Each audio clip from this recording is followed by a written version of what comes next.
গাড়ি থেকে নেমে দাঁড়ালাম বাড়িটার সামনে। বাড়ি না বলে একে কোনো রাজপ্রাসাদ বললে ভালো হয়, কিন্তু জরাজীর্ণ ভগ্ন রাজপ্রাসাদ। বাইরের গেট দিয়ে ঢুকেই বড় উন্মুক্ত প্রাঙ্গণ অনেকটা জায়গা জুড়ে। সেই প্রাঙ্গণ পেরিয়েই রাজপ্রাসাদে ঢুকতে হয়। মুখ্য দরজার সামনে দুই দিকে দুটো অতিকায় মূর্তি, তবে মূর্তি দুটো বড় অদ্ভুত আর ঠিক যেন জীবন্ত। পুরনো রাজবাড়ি বা জমিদার বাড়িতে সিংহদরজা হয় শুনেছি, কিন্তু এমন উদ্ভট চেহারার মূর্তিও কেউ বাড়িতে ঢোকার মুখে বসায় জানতাম না।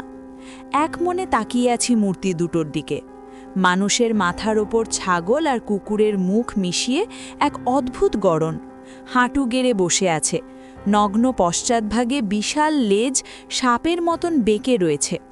সবচেয়ে আশ্চর্যের হলো মূর্তি দুটোর চোখ। দুজোড়া চোখে হলদে সবুজ মণির মতন একেবারে জীবন্ত। হাঁ করে চেয়েছিলাম মূর্তি দুটোর দিকে। চমক ভাঙল আমার স্বামীর ডাকে। সামনে তাকিয়ে দেখি উনি দাঁড়িয়ে আছেন আমার অপেক্ষায়। ওনার পিছনে ঠিক দরজার চৌকাঠের ভেতরে দাঁড়িয়ে আছেন একজন বয়স্ক ভদ্রমহিলা। সম্ভবত ইনিই আমার পিসি শাশুড়ি। হাতে একটা বরণগুলো। নতুন বউকে বরণ করে ঘরে তুলতে এসেছেন। আমি এই প্রতাপগড়ের জমিদার বাড়ির বর্তমান জমিদার বিজেন্দ্র রাজ চৌধুরীর নবপরিণীতা স্ত্রী হৈমন্তী। গতকাল আমার বিয়ে হয়েছে এই প্রায় 40 ঊর্ধ্ব লোকটির সাথে। আমি 23 বছরের পূর্ণ যৌবনা নারী। আমার সাথে কি করে এত বয়সের একজনের বিয়ে হলো তাই ভাবছেন? ভাববেন না। ছেলেবেলায় মা বাবাকে হারিয়ে মামা মামির সংসারে বড় হয়েছি আমি। মামির কুকথা অত্যাচার সহ্য করেই বড় হয়ে ওঠা আমার। কিন্তু সেই আমি যে এই বিশাল জমিদার বাড়ির কর্ত্রী হয়ে আসলাম তার রীতিমতো একটি বিস্ময়। মাত্র 2 দিনে পাত্রী নির্বাচন ও বিয়ে, সবটাই যেন রূপকথা, তাই না? না, তাও নয়। এই বিয়েতে আমার মত কেউ নেয়নি। মামা যেন ঘাড় থেকে বোঝা নামাতে পারলে বাঁচে এমনভাবেই আমার বিয়ে দিয়েছেন। তাও যদি আমার স্বামীর প্রথম স্ত্রী হতাম তাও তো নয়। কানাঘুষোয় শুনেছি আমার স্বামীর এর আগে বেশ কয়েকবার বিয়ে হয়েছে, কিন্তু তার কোনো স্ত্রী বিয়ের 1 মাসও পার করেনি। কোনো এক অজানা কারণে তারা প্রত্যেকেই বিয়ের দিন 15 বা 20 মাথায় মারা গেছে। স্বামীর সংসারে এক পিসি ছাড়া আর কেউ নেই। তিনি বিধবা না সধবা না অবিবাহিতা তা আমি জানি না, তবে এটুকু জানি এই বিশাল বাড়িতে তার কথাই শেষ কথা। সাংসারিক সব কিছু তার কথা মতোই চলে। এই বিষয়টি আজ সকালেই এখানে আসার পথে আমাকে ভালোভাবে আমার স্বামী বুঝিয়ে দিয়েছেন। যাই হোক, স্বামীর ডাক শুনে ওনার পিছু পিছু এগিয়ে গেলাম মুখ্য দরজার চৌকাঠের সামনে। আমার পিসি শাশুড়ি বরণ করে ঘরে তুললেন আমায়। আমি নিচু হয়ে ওনার পা ছুঁয়ে প্রণাম করলে উনি হঠাৎ চমকে 2 পা পিছিয়ে বিস্ফারিত চোখে আমাকে দেখতে লাগলেন। পরিস্থিতি স্বাভাবিক করতে আমার স্বামী ওনাকে বললেন, কাল থেকে হৈমন্তীর অনেক ধকল গেছে, ওকে এখন ঘরে নিয়ে গেলাম, ওর বিশ্রাম দরকার। এই বলে আমাকে নিয়ে স্বামী চলে এলেন বাড়ির দোতলায় এক বিরাট আকার ঘরে। আমি কিন্তু সিঁড়ি দিয়ে উঠতে স্পষ্ট দেখলাম আমার পিসি শাশুড়ি প্রবল আক্রোশ মেশানো দৃষ্টি নিয়ে আমার দিকে তাকিয়ে আছেন। যে ঘরে প্রবেশ করলাম তার যা আকৃতি তা আমার মামার বাড়ির সম্পূর্ণ আকৃতির সমান। বিশালাকার ঘরের ঠিক মাঝখানে একটা বিরাট মেহগনি কাঠের কারুকার্যময় খাটপাতা। ঘরের চারিদিকে মূল্যবান আসবাবপত্র দিয়ে সাজানো, আর দক্ষিণ দিকে বিরাট আকার এক জানালা। এত বড় খোলা জানালা দেখে বেশ খুশি হলাম। এগিয়ে গেলাম সেদিকে। জানালার সামনে গিয়ে বাইরে তাকিয়ে দেখলাম এক বিশাল জঙ্গলাকীর্ণ অঞ্চল সেখানে। এটা সম্ভবত বাড়ির পেছনের দিক। কোনো এক সময় সাধের বাগান ছিল, কিন্তু এখন অবহেলায় জঙ্গলে পরিণত হয়েছে। বাইরের ওই জঙ্গলের দিকে তাকিয়ে আছি মুগ্ধ দৃষ্টিতে। হঠাৎ আমার কোমরে 2 পুরুষালী হাতের দেষ্টনী অনুভব করে সচেতন হলাম। বুঝলাম আমার স্বামী ঘনিষ্ঠ হতে চাইছেন। ওনার দেহের পুরুষালী গন্ধ আমার মনেও উন্মাদনা জাগাল। কিন্তু আমি সদ্য বিবাহিতা, এখনও বিয়ের 13 রাত্রি পার হয়নি। তাই নিজেকে সংযত করলাম, মুখে বললাম, কি করছেন আপনি? সবে তো এলাম, সময় তো এখনও অনেক আছে, একটু সবুর করুন। কথায় কাজ হলো, উনি আমায় ছেড়ে দিয়ে দূরে সরে দাঁড়ালেন। আর ঠিক তখনই ঘরের দরজার বাইরে ঠং করে একটা আওয়াজ হলো। মনে হলো মার্বেলের মেঝেতে কিছু পড়ে ভেঙে গেল। ঠিক কি ঘটল দেখার জন্য দুজনেই বাইরের দিকে পা বাড়ালাম। মার্বেলের মেঝেতে ঠং করে কিছু ভারী জিনিস পড়া শব্দ শুনে চমকে উঠলাম। বাইরে বেরিয়ে এলাম শব্দের উৎপত্তি সন্ধানে। দেখলাম আমার স্বামীও আমার সাথে সাথেই বেরিয়ে এসেছেন, কিন্তু বাইরে বেরিয়ে কাউকেই দেখলাম না। গোটা দোতলার বারান্দা এ মাথা থেকে ও মাথা সম্পূর্ণ খা খা করছে, কেউ কোথাও নেই। তবে শুধুমাত্র দোতলাই নয়, গোটা বাড়িটাই যেন বড্ড বেশি ফাঁকা, জনমানবহীন। একটা এত বড় গ্রামের জমিদারের বিয়ে, অথচ তার বাড়ি দেখে তা বোঝার উপায় নেই। না বাড়িতে বিশেষ কোনো সাজগোজের লক্ষণ আছে, না বাড়িতে লোকসমাগম আছে। হয়তো ইতিপূর্বে বিয়ের আয়োজনের সাথে সাথেই যে বেদনাদায়ক ঘটনাগুলো এ বাড়িতে ঘটে গেছে তার স্মরণ করতে চায় না এ বাড়ির কেউ। সে কারণেই হয়তো এত নির্লিপ্ততা। কিন্তু তা হলেও এত বড় একটা বাড়িতে মানুষ মাত্র হাতে গোনা কজন? বাড়ির কোনো দাসদাসীও আমার চোখে পড়েনি এখনো পর্যন্ত। আনমনে দাঁড়িয়ে এইসব ভাবছি, হঠাৎ স্বামীর মুখে নিজের নাম শুনে পেছনে ফিরলাম। দেখি উনি হাতে করে একটা দামি ঢাকাই শাড়ি নিয়ে দাঁড়িয়ে আছেন। আমি মাথা নিচু করে ওনার দিকে এগিয়ে গেলে আমার হাতে কাপড়টা ধরিয়ে দিয়ে বললেন, স্নান সেরে এটা পরে নিও। আমি মুখে কিছু না বললেও মাথা নেড়ে সম্মতি জানালাম। মনে হলো এতে উনি বেশ খুশি হয়েছেন। এরপর আমাকে দোতলার কলঘরে নিয়ে গেলেন। আজীবন পুকুরে স্নান করা আমি এত বড় স্নানঘর জীবনে দেখিনি। সোনালি বর্ণের কল হতে জল পড়ে সাদা বিরাট চৌবাচ্চাটা বা বাথটাবটা ভরে গেলে উনি দেখলাম তাতে ওই কোণের দেয়ালের কুলুঙ্গিতে রাখা রঙিন বোতলের আতর ঢেলে দিলেন। একটা অদ্ভুত মিষ্টি গন্ধে পুরো স্নানঘর ভরে গেল। আমাকে স্নান সেরে নিতে বলে উনি বেরিয়ে গেলেন। আমার কিন্তু তখন স্নান করার থেকেও বেশি এই অতিকায় স্নানঘর ও তার প্রতিটা জিনিস দেখার কৌতূহল ও আগ্রহ বেশি। আর তাই গায়ের থেকে ভারী ভারী গয়না আর সোনার কারুকার্য করা মহামূল্যবান বেনারসিটা খুলে দরজার পাশের মার্বেলের টেবিলটায় রেখে দিলাম।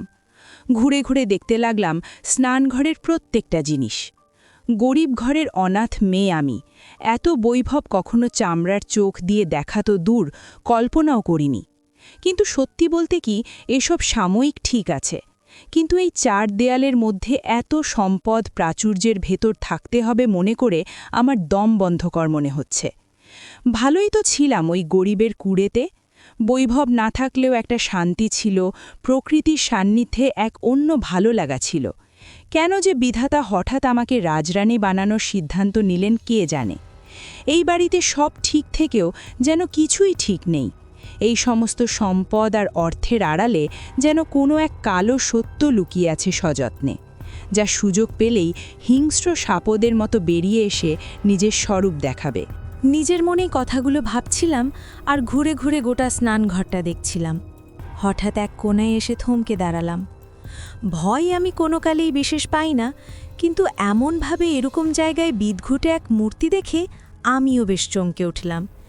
ঠিক এই বাড়িতে ঢোকার মুখে মূল ফটকের সামনে যে দুটো কিম্ভূতকিমাকার গড়নের মূর্তি দেখেছিলাম, সেই রকম একটা মূর্তি এখানে এই স্নানঘরের দক্ষিণ দেয়াল ঘেঁষে রাখা।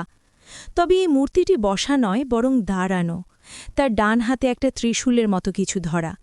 এই মূর্তিটিও নগ্ন আর লেজ বিশিষ্ট, মাথাটা ছাগল আর কুকুরের মিশেলে তৈরি, কিন্তু দেহের গড়ন অতি আকর্ষণীয়।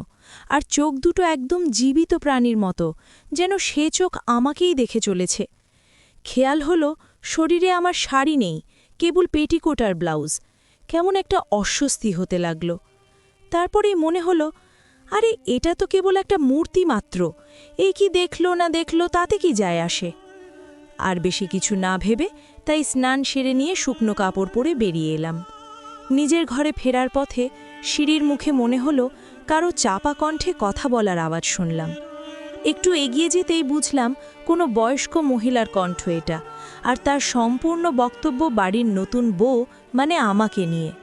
অন্যের কথা লুকিয়ে চড়িয়ে শোনা আমার কোনো কালেই অভ্যেস না, এখনও তা শোনার ইচ্ছে আমার ছিল না। কিন্তু কি করি, ঘরে যেতে হলে যে ওই সিঁড়ির কাছ দিয়েই যেতে হবে, আর তাই সামান্য হলেও কিছু কথা কানে এলো। সেই বয়স্ক মহিলা খুব ক্ষুণ্ণ স্বরে কাউকে বলছেন, এ কাকে বিয়ে করে নাই এসেছিস তুই? ওকে তুই জানিস? ঝাড়ে বংশের সব শেষ করবে ওই মেয়ে। আর কিছু শুনলাম না, চুপচাপ নিজের ঘরে চলে এলাম। নিজের সম্পর্কে অমন কথা শুনে যে মনটা খুব খারাপ হয়ে গেল তা বলাই বাহুল্য। শুধু আমি কেন, প্রথম দিন স্বামী গৃহে পা রেখেই যদি কোনো মেয়েকে নিজের সম্বন্ধে এমন কথা শুনতে হয়, তাহলে মন খারাপ হওয়াই তো স্বাভাবিক। খুব অভিমান হলো স্বামীর ওপর। কেন যে উনি আমার মতো এত নগণ্য একটা মেয়েকে বিয়ে করে এনে এই বিশাল বংশের কুনবধূ করতে গেলেন, তা উনিই জানেন। কিন্তু এখন তো আর কিছু করার নেই, যা হবার তা তো হয়েই গেছে। এখন এই বিরাট প্রাসাদের ভেতরে দামি গয়না আর শাড়ির বাঁধনে আবদ্ধ হয়ে আমাকে থাকতে হবে আমৃত্যু, ঠিক খাঁচায় আবদ্ধ পাখির মতো। নিজের অজান্তেই চোখ থেকে দুফোঁটা জল গড়িয়ে পড়ল গাল বেয়ে। দুপুর পেরিয়ে বিকেল হয়ে গেছে অনেকক্ষণ। পল্লী আকাশের লাল কমলার ছোঁয়া লেগে গোধূলির শুভ সূচনা হয়ে গেছে। আমি সেই দুপুর থেকে একাকী বসে আছি এই বিশাল কক্ষে। কেউ আসেনি নববধূর কাজ তার কোনো খোঁজ খবর নিতে, এমনকি এক গ্লাস জলও কেউ দিয়ে যায়নি। মামার বাড়িতে মামির কৃপায় না খেয়ে থাকার অভ্যসটা হয়ে গিয়েছিল, কিন্তু জল না খেয়ে থাকে কি করে? এ বাড়িতে আসা পর্যন্ত কেউ একটু জল খেতেও দেয়নি। জল দেওয়া তো দূর, কাউকে তো দেখলামই না। এদিকে তেষ্টায় বুক ফেটে যাচ্ছে। কি যে করি, কাউকে ডাকবো কিনা ভাবছি, ঠিক তখনই ঘরের ভেজানো দরজাটা ঠেলে ভেতরে এলেন আমার পিসি শাশুড়ি। ওনার পিছনে একজন মাঝবয়সী মহিলা হাতের রূপোর রেকাবে অনেক ফল আর মিষ্টি নিয়ে ঘরে ঢুকল। মহিলাটির চেহারা দেখে বুঝলাম উনি এই রাজবাড়ির পরিচারিকা, কিন্তু মহিলাটির দৃষ্টি অসম্ভব অদ্ভুত। ঘরে এসে পিসি শাশুড়ি আমার হাতে একজোড়া পান্না খচিত বালা ধরিয়ে দিলেন। রুক্ষ স্বরে বললেন, নতুন বউয়ের মুখ দেখে কিছু দিতে হয়, তাই এটা দিলাম। তোমার শাশুড়ির জিনিস, সাবধানে রেখো। ওনার গলা শুনেই স্পষ্ট বোঝা গেল আমার ওপর উনি এতটুকু প্রসন্ন নন। কিন্তু এতে কি সত্যিই আমার কোনো দোষ আছে? এরপরে পাশে দাঁড়িয়ে থাকা পরিচারিকার উদ্দেশ্যে তীক্ষ্ণ কণ্ঠে বললেন, বাসন্তী, হা করে দাঁড়িয়ে না থেকে সামনের টেবিলে খাবারের থালাটা রাখতে পারছিস না? বাসন্তী নামের মহিলাটি বাস্তবিক এতক্ষণ স্থির দৃষ্টিতে আমাকে দেখছিল। পিসি শাশুড়ির কথায় ঘোর ভেঙে হাতের রেকাবি নামিয়ে রাখে আমার সামনের টেবিলে। এরপর পিসি শাশুড়ি আবার ওনাকে আদেশ দেন, বাকি জিনিসগুলো নিয়ে আয়। বাসন্তী মাথা নিচু করে চলে গেলে উনি এবার আমার দিকে বেশ কড়া দৃষ্টি হেনে বলেন, দেখো বাপু, তুমি রূপসী, এখানে অজগ্রাম, এখানে অনেক কিছু জিনিস আছে যা তুমি জানো না, আর তোমার না জানাই মঙ্গল। যদি নিজের ভালো চাও তো ঘরের থেকে বেশি বেরোবার চেষ্টা করো না। বাসন্তীর হঠাৎ আগমনে আমার চিন্তায় ছেদ পড়ল। দেখি আবার একটা ট্রেতে করে রূপোর গ্লাসে সাদা পানীয়, সম্ভবত দুধ আর এক জগ জল এনে আগের মতো টেবিলে রাখল। ওর দৃষ্টি কিন্তু এখনও আমার দিকে নিবদ্ধ, আর সেই দৃষ্টিতে আমার অস্বস্তি হচ্ছিল। আমার অবস্থা হয়তো পিসি শাশুড়ি বুঝলেন, আর তাই বাজ খাই গলায় চেঁচিয়ে উঠে বাসন্তীকে বললেন, তখন থেকে দাঁড়িয়ে দাঁড়িয়ে হা করে কি দেখছি সভাগীর বেটি? বলি চোখ দিয়েই কি গিলে খাবি নাকি? দূর হয় এখান থেকে, দূর হ। ওনার কথাগুলো শুনে আমিই চমকে উঠলাম, আর যাকে বলা হলো সেই বাসন্তী তো পরিমরি করে ঘর থেকে বেরিয়ে যেন প্রাণে বাঁচল। এবারে আমার দিকে ঘুরে সেই বাজখাই সুরেই বললেন, দেখো বাপু, তুমি রূপসী, এটা অজগ্রাম, এখানে অনেক কিছু জিনিস আছে যা তুমি জানো না, আর তোমার না জানাই মঙ্গল। যদি নিজের ভালো চাও তো ঘরের থেকে বেশি বেরোবার চেষ্টা করো না। ওনার কথার মধ্যে স্পষ্ট একটা সতর্ক বাণী ছিল, তা বুঝলাম। উনি আবার বললেন, বাসন্তী বোবা, কথা বলতে পারে না, তবে কানে শুনে। যদি কিছুর দরকার হয় তবে ওকে ডেকে নিও। এই বলে উনি চলে গেলেন। আমার কেন জানি না মনে হচ্ছে এই বাড়ির সব কিছুই ভীষণ অদ্ভুত, রহস্যে মোড়া। আমি যেন বিয়ে হয়ে স্বামীগৃহে নয়, বরং কোনো এক রহস্যময় পাতালপুরীর অন্ধকার প্রেত লোকে চলে এসেছি। এখানে সব কিছু সাদা চোখে ঠিক মনে হলেও অন্তরের চোখে বিচার করলে বোঝা যায় এখানে পুরোটাই অস্বাভাবিক। সবথেকে বেশি অস্বাভাবিক লাগল এই পিসি শাশুড়িকেই। মহিলার শরীরে বয়স বোঝা যায় না, 60 হতে পারে, আবার 70ও হতে পারে, কিন্তু ওনার চোখের মণি দুটি বড় অদ্ভুত, ঠিক ওই মূর্তিগুলোর মতন হলদে সবুজ রঙা। ওনার কথার ধরনও ঠিক না, সব কথাতেই কেমন একটা হুমকি ভরা আভাস। দুপুরে স্নানঘর থেকে ফেরার সময় নিচ থেকে যে কথা শুনেছিলাম তা যে উনিই আমার স্বামীকে বলছিলেন তা তো তখনই বুঝেছিলাম, কিন্তু এত সমস্যা কেন হচ্ছে ওনার সেটাই বুঝতে পারছি না। যা হোক, সবে তো কয়েক ঘন্টা হলো এসেছি, এত বেশি চিন্তা করে তো লাভ নেই। থাকতে যখন এখানেই হবে তখন রহস্য যাই থাক ঠিক বেরোবে। গতকাল থেকে প্রায় না খাওয়া, তাই খিদে ভীষণ পেয়েছে, কিন্তু মিষ্টি খেতেও মন চাইছে না, তাহলে গা গুলিয়ে এসে হয়তো বমি হয়ে যাবে। তাই কিছু ফল আর দুধটুকু খেলাম, মিষ্টি ছুঁয়েও দেখলাম না। আমার খাওয়া হতেই হঠাৎ বাসন্তী এসে ঘরে ঢুকল, যেন হাওয়া ফুঁড়ে বেরিয়ে এলো। বড় বড় চোখে খানিকক্ষণ আমার দিকে চেয়ে থেকেই এটো থালা আর গ্লাসটা নিয়ে চলে গেল। মিথ্যে বলবো না, এমন অদ্ভুত আচরণে আমি সাময়িক ভয় পেয়েই গেছিলাম। আর দেরি না করে উঠে গিয়ে দরজাটা লাগিয়ে খিল তুলে দিলাম। প্রবল উত্তেজনায় বুকের মাঝে এখনও ঢিপঢিপ করছে, কিন্তু খুব বেশিক্ষণ এই ভয় আমার থাকল না। হঠাৎ করেই মনে হলো পিসিমাই ওকে আড়ালে দাঁড়িয়ে আমার উপর নজর রাখতে বলেননি তো। কথাটা মনে আসতেই খুব খারাপ লাগলো। গরিবের মেয়ে এনে এমন অপমান করার কি খুব দরকার ছিল এদের? মনের দুঃখে হোক বা শারীরিক শ্রান্তিতে দু চোখ আমার বুজে আসছিল। নরম বিছানায় বসে ততোধিক নরম বালিশে মাথা রাখার সাথে সাথেই ঘুমে আমার দু চোখ জড়িয়ে এলো। কতক্ষণ ঘুমিয়েছি জানি না, হঠাৎ এক নাগাড়ে হয়ে চলা একটা শব্দে আমার ঘুম ভেঙে গেল। ধর্মরিয়ে বিছানায় উঠে বসি, কিন্তু ঘরে নিকষ অন্ধকার, এতটাই আধার চারিদিকে যে আমি আমার নিজের হাত পাই ঠাউর করতে পারছি না। এদিকে সেই শব্দ কিন্তু বন্ধ নেই, বরং হয়েই চলেছে একভাবেই। খুব ভারী পায়ে কেউ যেন হাঁটছে, তবে তার হাঁটা ঠিক স্বাভাবিক নয়, কেমন যেন পা টেনে টেনে হাঁটছে সে। হাঁটার সাথে সাথে জোরে জোরে ঘ্রাণ নিচ্ছে আগন্তুক, ঠিক যেমন খাবারের সন্ধানে বেরোনো কোনো শিকারী পশু অন্ধকারে নিজের শিকারের গন্ধ শুকে তার দূরত্ব ও অবস্থান বোঝার চেষ্টা করে। মিথ্যে বলবো না যে আমি কোনো কিছুতেই বিশেষ ভীত হই না। সেই আমিও এমন নিশ্চিন্দ্র অন্ধকারে এমন উদ্ভট আওয়াজ শুনে কিছুটা হলেও ভয় পেলাম। আর সবথেকে ভয়ানক হলো আগন্তুক আমার খুব কাছাকাছি এসে থেমে গেছে। তার হাঁটার আওয়াজ আর কানে আসছে না, কিন্তু তার ঘ্রাণ টানার শব্দ খুব কাছ থেকে পাচ্ছি। মনে হচ্ছে যেন শক্ত কাঠের উপর নিজের নাক ঘষে ঘষে সে আঘ্রাণ নিচ্ছে। হঠাৎ মনে পড়ল ঘুমাবার আগে আমি ঘরের দৌড় লাগিয়ে দিয়েছিলাম, মানে আমি এখন আমার সেই রুদ্ধ ঘরে রয়েছি, মানে আততাই যেই হোক সে এখন দরজার বাইরে রয়েছে। কিছুটা হলেও স্বস্তি পেলাম। এমন নতুন জায়গায় এভাবে মাঝরাতে কোনো বিপদে যে পড়েছি তা বুঝে উঠতে পারলাম না, কিন্তু আমার ষষ্ঠ ইন্দ্রিয় বলল, নড়াচড়া করো না, স্থির থাকো, নয় প্রাণটাও যেতে পারে, এ কোনো সামান্য বিপদ। আমি তাই একদম স্থির হয়ে বসে রইলাম। সময় যেন কাটতেই চায় না, প্রতিটি মুহূর্ত কত দীর্ঘ মনে হয়। ওদিকে কিন্তু দরজার বাইরে আলোড়ন বেড়ে গেছে। বাইরে যেই থাক সে যেন ভেতরে আসতে মরিয়া হয়ে উঠেছে। স্পষ্ট শুনতে পেলাম কাঠের শক্ত দরজার ওপরে তার তীক্ষ্ণ নখের ঘর্ষণের শব্দ, যেন দু হাতের নখে ফালা ফালা করতে চায় সে ওই দরজাটাকে।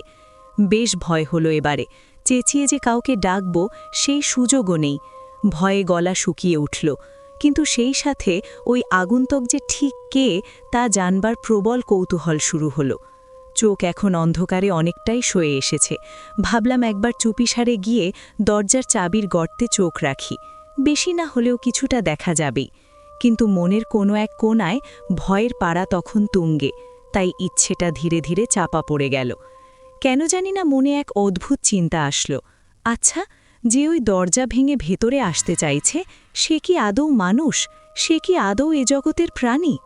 আমার এই চিন্তা যে অমূলক নয় তা টের পেলাম খানিক বাদেই, যখন সেই জীব নিজের বিফলতায় ক্ষিপ্ত হয়ে তীব্র কিন্তু চাপা এক হুঙ্কার ছাড়ল।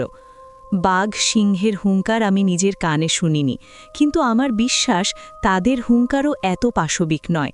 রক্ত জল করা সে হুঙ্কার হয়তো ওই বন্য পশুদেরও ভয় ধরিয়ে দিতে পারে। কিন্তু এরপর আর সেই জীব আমার দরজার বাইরে অপেক্ষা করল না, বরং ঠিক আগের মতোই ভারী পা টেনে টেনে চলে গেল। আওয়াজ শুনে বুঝলাম সে সিঁড়ি ভেঙে নিচে নেমে যাচ্ছে, কারণ তার হাঁটার আওয়াজ এবারে একটু যেন থেমে থেমে হচ্ছে। একসময় সে আওয়াজ দূরে মিলিয়ে গেল। এবারে যেন মৃত্যুপুরীর হিমশীতল নীরবতা তৈরি হলো চারদিকে। আমি কিন্তু তখনও নিজের জায়গা ছেড়ে নামতে পারিনি। মনের ভেতর তখন আমার হাজারটা প্রশ্ন একসাথে ঝড় তুলেছে। প্রথমেই মনে হলো, কি ছিল ওটা? বাড়ির বাকি সবাই কোথায়? তারা ঠিক আছে তো? এত বড় একটা জমিদার বাড়িতে এভাবে একটা হিংস্র জন্তু এই মাঝরাতে প্রবেশ করল কিভাবে? এই কথাটা মনে হতেই সারা শরীর কেঁপে উঠল, কারণ ওই জন্তু যাই হয়ে থাক না কেন, তার আগমন কিন্তু বাড়ির ভেতর থেকেই হয়েছে। কেননা খাবারের সন্ধানে সে সিঁড়ি বেয়ে নিচে নেমে সম্ভবত বাড়ির বাইরে গেছে। আমার এই চিন্তাটাও যে ভুল নয় তা টের পেলাম কিছুক্ষণ বাদেই, যখন দূর থেকে কোনো প্রাণীর মৃত্যুপূর্বের বুক ভাঙা হাহাকার শুনতে পেলাম। অযাচিতভাবে বিয়ে হয়েছিল আমার, তাতে কষ্ট থাকলেও আতঙ্কিত ছিলাম না আমি। কিন্তু এই কোথায় এসে পড়লাম আমি? এই কোন পিশাচপুরীর অন্তঃপুরে আমার প্রবেশ ঘটল? প্রথম থেকেই এই বাড়ি আমার কাছে কেমন যেন রহস্যময় মনে হচ্ছিল, কিন্তু এখন তো মনে হচ্ছে এ কোনো অভিশপ্ত প্রেতেদের আস্তানা। এখানে আমি থাকব কি করে? সারা রাত আর দু চোখের পাতা এক করতে পারিনি। বারবার মনে হচ্ছে যেন এই বুঝি সেই মূর্তিমান বিভীষিকা আবার ফিরে আসবে, আবার শুরু হবে দরজার ওপর তার শক্ত নখাঘাত। ভাবলাম এইবার তার আঘাতে কাঠের দরজা সইতে পারবে তো? যদি না পারে, যদি ভেঙে যায়, তবে কি হবে? সারা রাত ভয়ে আশঙ্কায় ঘুমোতে পারলাম না, কিন্তু সেই ভয়াবহ আগন্তুকের আগমন আর ঘটল না। হয়তো শেষ রাতে একটু তন্দ্রাচ্ছন্ন হয়ে পড়েছিলাম, কিন্তু সিঁড়িতে পায়ের দ্রুত শব্দ কানে আসতেই সেই তন্দ্রাটুকুও কেটে গেল। সজাগ হয়ে উঠলাম, নিজের সব ইন্দ্রিয় দিয়ে বুঝতে চেষ্টা করলাম, আর খুব অবাক হলাম এটা বুঝে যে আগন্তুক একাধিক, কারণ একসাথে দুজোড়া পায়ের হাঁটার শব্দ শুনতে পেলাম। তবে পায়ের শব্দ কোথাও থামল না, সোজা সিঁড়ি বেয়ে উঠে আমার ঘরের সামনে দিয়ে চলে গেল ভেতরের দিকে। এই আগন্তুকেরা যেই হোক, তারা মানুষ এটা নিশ্চিত, কেননা হাঁটার আওয়াজ স্বাভাবিক মানুষের মতন, আর হালকা পদক্ষেপে দ্রুত গতিতে তারা চলে গেল। এই বাড়ি আর এই বাড়ির অধিবাসীরা ভীষণ অদ্ভুত। এরা সবাই যেন নিজেদের এক অজ্ঞাত অন্ধকারের আবরণে ঢেকে রেখেছে। রাতের আঁধার দূর হয়ে পূব আকাশে লালচে সোনালি আভা লেগেছে, মানে একটা নতুন দিনের শুভ সূচনা হতে চলেছে, মানে আজকের মতো এই অভিশপ্ত রাতের পরিসমাপ্তি ঘটল। রাতের ওই বিভীষিকা যে দিনের আলোয় আর নিজের হিংস্র বিভৎস রূপ নিয়ে আমার ঘরের দরজায় আসবে না, এটুকু ভেবেই যেন বড় স্বস্তি পেলাম। সারা রাতের ভয়ে তাড়িত শ্রান্ত দেহটাকে শুভ বিছানায় এলিয়ে দিলাম।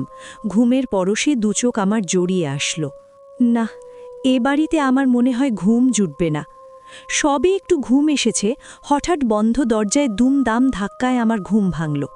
উঠে দেখি জানালার কাঁচ ভেদ করে সূর্যের চড়া আলো ঘর ভরিয়ে দিয়েছে।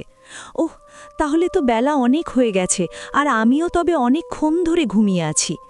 এত বেলা অবধি ঘুমানো আমার অভ্যাস নয়, কিন্তু গতরাতে যে ঘটনার ঝড় বয়ে গেছে আমার ওপর দিয়ে, তার ধকল প্রচুর, আর তাই হয়তো আমার শরীর আর পালেনি সহ্য করতে, তাই হয়তো এতক্ষণ ঘুমিয়েছি। নিজের মনেই কথাগুলো ভাবছিলাম। ভাবনার রেশ ছেড়ল দরজার ওপর করাঘাতের শব্দে। একে নতুন বউ, এ বাড়ি কারও মনপ্পুত নয়, তার ওপর আবার এত বেলা পর্যন্ত ঘুমিয়ে এখনও ঘরের দোর খোলেনি। রাগ হওয়া যে স্বাভাবিক তা আমি ভালোই বুঝলাম, আর সেই রাগের বহিঃপ্রকাশ হল দরজায় এমন ধাক্কাধাক্কি। তাড়াতাড়ি উঠে দৌড় খুললাম। দেখি আমার পিসি শাশুড়ি আর কালকে সেই অদ্ভুত আচরণের পরিচারিকা বাসন্তী দরজার বাইরে চোখে মুখে একরাশ উৎকণ্ঠা নিয়ে দাঁড়িয়ে আছে। আমি দরজা খুলতেই পিসিমা আমাকে একরকম ধাক্কা দিয়েই ঘরের ভেতরে ঢুকিয়ে নিয়ে আমার এক হাত শক্ত করে ধরে বললেন, দোর খুলতে এত সময় লাগলো কেন? ওই তো বেলা পর্যন্ত শুয়ে থাকতে কে শিখিয়েছে? কাল রাতে কোথায় ছিলে? কি হলো, জবাব দিচ্ছ না কেন? একসাথে এতগুলো প্রশ্নবার নিক্ষেপ করে আমার দিকে জিজ্ঞাসু দৃষ্টিতে তাকিয়ে রইলেন উনি। কিন্তু এত প্রশ্নের কোনোটার জবাব দেব আমি? তাই মাথা নিচু করেই বললাম, আসলে পিসিমা, কাল রাতে ঘুম হয়নি, ভোরের দিকে চোখটা লেগে গেছিল, তাই উঠতে বেলা হয়ে গেল। কাল রাতে ঘুম হয়নি? কেন কেন হয়নি? আমার কথা শেষ হবার আগেই ওনার ফের প্রশ্ন ধেয়ে আসে আমার দিকে। ওনার এমন আচরণ আমার কাছে একটু সন্দেহজনক লাগে, তবু বয়সে বড় গুরুজন, তাই আগের মতেই বিনম্রভাবে উত্তর দিই। কাল রাতে আমার দরজায় কেউ এসেছিল, সে যেন ভেতরে ঢুকতে চাইছিল। আমি একা, তাই ভয় পেয়ে যাই, তাই এবারেও কথা শেষ হয় না, তার আগেই পিসি শাশুড়ি ক্ষিপ্র বাঘিনীর মতো ঝাঁজিয়ে বলেন, দরজায় কে এসেছিল? বিয়ের ১৩ রাত্রি পার হয়নি এখনো, আর দরজায় কে এসেছিল তা কি তুমি বোঝো না? এত কচি খুকি নাও যে কিছুই বুঝবে না, ন্যাকা সেজো না, যাও গিয়ে চান সেরে আসো। আমার কথার উত্তরে উনি যে এমন কথা বলবেন তা আমি কখনো ভাবিনি। ওনার কথার ইঙ্গিত যে কি তা আমি বুঝলাম ভালো করেই, কিন্তু বিষয়টা যে তা নয় সে কথা ওনাকে বোঝাই কি করে। যাক, আর কথা না বাড়িয়ে কলঘরে গেলাম। আজ এমনিতেই উঠেছি দেরিতে, তাই জলদি জলদি স্নান সেরে নিতে চাইছিলাম। অন্যদিকে বিশেষ খেয়াল ছিল না আমার, নিজের মনেই স্নান করছিলাম। হঠাৎ চোখ পড়ল কালকে সেই কোণার দিকে থাকা মূর্তিটার দিকে। ওদিকে দেখতেই যেন বিদ্যুৎ খেলে গেল আমার সর্বশরীরে। মূর্তিটা মনে হলো সরে এসেছে অনেকটা সামনের দিকে, আর তার অঙ্গভঙ্গিতেও এসেছে পরিবর্তন। আগে সে এক জায়গায় স্থির হয়ে দাঁড়িয়েছিল, কিন্তু এখন তার একটা পা ঈষৎ সামনে এগানো। দেখে মনে হয় যেন পাথরের মূর্তিতে প্রাণের সঞ্চার হয়ে হাঁটার চেষ্টা করছে। তার লেজের অবস্থানের পরিবর্তনটাও বেশ চোখে পড়ার মতো। আর সবথেকে ভয়ঙ্কর হল ওর চোখের দৃষ্টি। এ কোনো মূর্তির দৃষ্টি হতে পারে না। এমন কুটিল লোলুপ দৃষ্টি একটা নির্জীব মূর্তির কি করে হতে পারে? এক অজানা ভয়ে আর আশঙ্কায় আমার সর্বাঙ্গ শিউরে উঠল। কেন জানি না খালি মনে হচ্ছে ওই ভয়াবহ মূর্তির দৃষ্টি আমার নিরাবরণ দেহের ওপর নিবদ্ধ। জানি না এ আমার চোখের ভুল কিনা, তবে মনে হলো যেন স্পষ্ট দেখলাম ওই পাথরের আকৃতির রক্তাভ ঠোঁটের ফাঁক দিয়ে লালা ঝরে পড়ল। আর অপেক্ষা করলাম না, কোনোমতে শুকনো কাপড়টা বুকে আঁকড়ে নিয়ে বেরিয়ে এলাম স্নানঘর থেকে। আমাকে এভাবে আসতে দেখে পিসি শাশুড়ির রাগের পাড়া চড়ল। চেঁচিয়ে উঠে বললেন, এ কি পরে বেরিয়ে এসেছ স্নানঘর থেকে? লাজলজ্জার বালাই নেই, এ কেমন মেয়েকে বিয়ে করে উঠিয়ে নিয়ে এসেছে খোকন? ওনার কথায় লজ্জিত হলাম, মনে মনে ভীষণ রাগ হলো, কিন্তু মুখে তার বহিঃপ্রকাশ ঘটালাম না। এই বাড়ি বড় রহস্যজনক। এর প্রতি কোণায় রহস্যের ঘন অন্ধকার নিজের জাল বুনে রেখেছে। অন্য কেউ হলে এখানে আর এক মুহূর্তও থাকত না, কিন্তু আমি যে এই বাড়ির বউ, অগ্নিসাক্ষী করে এই বাড়ির মালিক আমায় বিয়ে করে এনেছেন। এখন ভালো মন্দ যাই থাক কপালে, এই বাড়ি ছেড়ে যাওয়া আমার পক্ষে সম্ভব নয়, তাই চুপ করে রইলাম। আমাকে চুপ থাকতে দেখে মহিলার মনে হয় রাগ কমল। বললেন, আমি গেলাম, তুমি বাসন্তীর হাতে যে কাপড় আর গয়না রয়েছে তাই পরে নিচে চলে এসো। আমি ঘাড় কাত করে সম্মতি জানালাম। উনি আর কথা না বাড়িয়ে চলে যাচ্ছিলেন। আমার ডাকে পিছন ফিরে চাইলেন। খুব বিনীতভাবে পিসি শাশুড়িকে বললাম। উনি তাই চলে যেতে গিয়েও দাঁড়িয়ে পড়লেন। আমার দিকে জিজ্ঞাসু দৃষ্টিতে তাকালে আমি বললাম, না মানে একটা কথা জানার ছিল, তাই আর কি। ওনার রূঢ় গলায় জবাব, বেশি ভনিতা না করে যা বলার বলে ফেলো। আমি এবার বেশ সপ্রতিভভাবে প্রশ্ন করে ফেললাম, আচ্ছা পিসিমা, স্নানঘরে ওই অদ্ভুত মূর্তিটা কিসের মূর্তি, আর ওটাকে আপনারা ওখানে রেখেছেন কেন? আমার প্রশ্ন ঘরের পরিবেশকে বদলে দিল। এমন অবস্থা দাঁড়ালো যে পিন পড়লেও তা শোনা যাবে। পিসিমার দুচোখে মনে হলো যেন আগুন জ্বলে উঠল, যা কোনো উপায়ে আমাকে ভস্ম করে দিতে তৎপর। এমনকি অদূরে দাঁড়ানো বাসন্তীর চোখে মুখের ভাবখানাও মুহূর্তে পরিবর্তিত হয়ে গেল।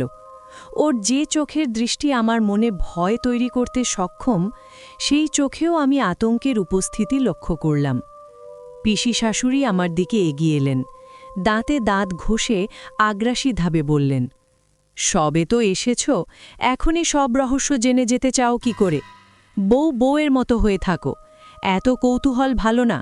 এ বাড়ি অনেক পুরনো, আর এর বুকে এমন অনেক অজানা রহস্য লুকিয়ে আছে যা সকলের আড়ালে থাকাই ভালো। নিজের মঙ্গল চাইলে এসব জানবার চেষ্টা করো না। ওনার গলায় স্পষ্ট হুমকির সুর শুনলাম আমি, কিন্তু আমার এই অবাধ্য মনকেই বা আটকায় কি করে? সে তখন এই রহস্যের কিনারা করতে দৃঢ় প্রতিজ্ঞ। তাই এবার আমার নাছোড়বান্ধা কঠোর প্রশ্ন, পিসিমা, এই বাড়ির বউ আমি, তাই তো এই বাড়ির রহস্য জানার পূর্ণ অধিকার আমার আছে, তাই নয় কি? থাকতে যখন এখানে আমাকেই হবে, তখন এখানকার অদ্ভুত ঘটনাগুলোর কারণ তো আমি জানতে চাইতেই পারি। জানি না এমন দুঃসাহস পেলাম কোথায়, কিন্তু সেই মুহূর্তে আমার মুখ দিয়ে কথাগুলো বেরিয়ে এলো অনর্গল। নতুন বউয়ের এমন স্পষ্ট বিরোধিতায় আমার পিসি শাশুড়ি মনে হলো বিস্ময়ে খাবি খেতে লাগলেন, আর ঠিক ওনার পেছনে দাঁড়িয়ে থাকা রহস্যময়ী বাসন্তীর ঠোঁটের কোণে এক রহস্যময় হাসি খেলে গেল। তবে ওই জাদ্রেল মহিলা খুব বেশি সময় অবাক বিস্ময়ে অভিভূত হয়ে থাকলেন না। এমন বিহব্বলতা যে ওনার স্বভাব বিরুদ্ধ, তাই জলদি নিজেকে সামলে নিলেন। ক্রুদ্ধ নাগিনীর মতো হিসহিসিয়ে উঠলেন প্রবল রাগে, বললেন, নেহাত খোকন তোমার রূপে পাগল হয়ে বিয়ে করে নিয়ে এসেছিল, না হলে তোমাকে তোমার জায়গা দেখাতে আমার দেরি লাগত না এতটুকু। তা মেয়ে যখন এ বাড়িতে এসেই পড়েছ, তখন এ বাড়ির সব রহস্য জানতেও ঠিকই পারবে, কিন্তু সব জেনে সহ্য করতে পারবে তো? শেষের দিকে ওনার গলার স্বর ভীষণ ঠান্ডা, হিমেল শোনাল, যেন আমাকে সতর্ক করে দিলেন আসন্ন বিপদের জন্য। ঠিক কোন বিষয়ে আমাকে এই সতর্কীকরণ করা হলো তা আমি বুঝলাম না, কিন্তু এটা বুঝলাম বিষয়টা বেশ জটিল। উনি আর অপেক্ষা করলেন না, ঝড়ের বেগে বেরিয়ে গেলেন ঘর থেকে। উনি চলে গেলেও বাসন্তী রয়ে গেল এই ঘরেই। আমার এবারে পুরো রাগটা গিয়ে পড়ল ওর ওপর। ওকে উদ্দেশ্য করে বললাম, তুমিও বা দাঁড়িয়ে দাঁড়িয়ে হা করে কি দেখছ? কাপড় ওখানে রেখে যাও, এখান থেকে। বাড়ি তো না যেন পিশাচপুরি, স্নানঘরে অমন উদ্ভট মূর্তি কে রাখে? একটা সামান্য কথা জিজ্ঞেস করলাম, তার জন্য এত দেমাগ দেখাবার কি আছে? সহজভাবে উত্তর দিলেই পারতেন, তা না, এতগুলো কথা উল্টে শুনিয়ে দিয়ে চলে গেলেন। এবারে যেটা ঘটল তা ঠিকভাবে ভাষায় প্রকাশ করার সাধ্য আমার নেই। এই বাড়িতে হয়তো আমার অবাক হওয়ার জন্য আরও অনেক কিছু রয়েছে। না জানি আরও কত অভিজ্ঞতা হবে এখানে আমার। যে বাসন্তীকে পিসি শাশুড়ি বোবা বলেছিলেন, সেই বাসন্তীই যে এমন অদ্ভুতরে কাণ্ড করবে তা ভাবিনি। আমি যখন পিসি শাশুড়ির ওপর বেজায় চোটে মনে মনে ওনাকে গালমন্দ করছি, তখন হঠাৎ কোনো নারীর কণ্ঠস্বর শুনতে পেলাম। সে কণ্ঠ আমাকে বলছে, বৌরানী, তুমি সত্যিই বলেছ, এ সত্যি এক পিশাচপুরী, এ এক অভিশপ্ত স্থান। এর কালো ইতিহাস যেমন ভয়ানক, তেমনি বেদনাদায়ক। আমি আর বাসন্তী ছাড়া তো ঘরে আর কেউ নেই। তাহলে কথা কে বলল?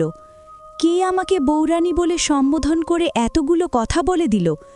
ক্ষণিকের জন্য মনে হলো অন্য কেউ আসেনি তো। হয়তো আড়ালে দাঁড়িয়ে আমার আর পিসিমার কথোপকথন শুনে এখন আমাকে এই কথা বলে গেল। মনে হতেই এগিয়ে গিয়ে দরজায় উকি দিয়ে দেখলাম, কিন্তু না, সম্পূর্ণ দোতলা ফাঁকা, একটা জনপ্রাণী নেই। তাহলে তাহলে কে এই কথা জানালো আমাকে? কপালে চিন্তার ভাঁজ পড়ল, আর ঠিক তখনই আবার সেই কণ্ঠ, বৌরানী, আমি বাসন্তী, আমি তোমাকে কথাগুলো বলেছি।